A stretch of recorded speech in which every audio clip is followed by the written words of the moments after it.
Hello guys, welcome back to my channel. তো ভিডিওটা এখান থেকে স্টার্ট করছি। আশা করি তোমরা সবাই খুব ভালো আছো, আমিও খুব ভালো। তো দেখতে পাচ্ছ আমি ওয়ার্ড্রোবটা খুলে ড্রেস বের করছিলাম আর আমার ওয়ার্ড্রোবের এই অবস্থা। আর আরবও ঘুমাচ্ছিল, তাই দেরি না করে তাড়াতাড়ি রেডি হচ্ছিলাম, কেন কি সেই দিন ছিল রথযাত্রা। তো আরব এখানে ঘুমাচ্ছিল আর আমি তাড়াতাড়ি দেরি না করে রেডি হয়ে গেলাম, কেন কি এখনই বর আসবে আমাদেরকে নিয়ে বেরোনোর জন্য।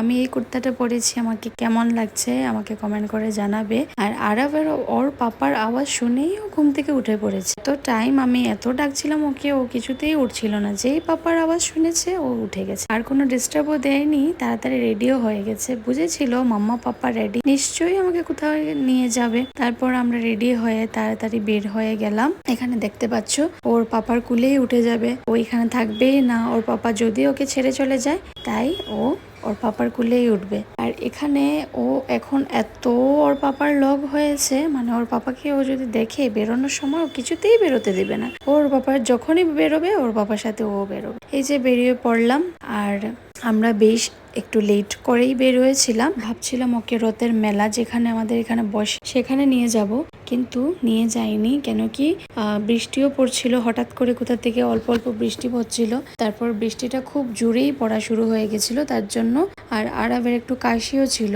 তাই আর দেরি না করে আমরা চলে এসেছিলাম। তো ভিডিওটা তোমাদের কেমন লাগলো কমেন্ট করে জানাবে আমাকে। আর তোমরা কে কে রথ ঘুরতে বেরিয়েছিলে আমাকে এটাও কমেন্ট করে জানাবে। যদি ভিডিওটা ভালো লেগে থাকে একটা লাইক করে দিবে। বাই।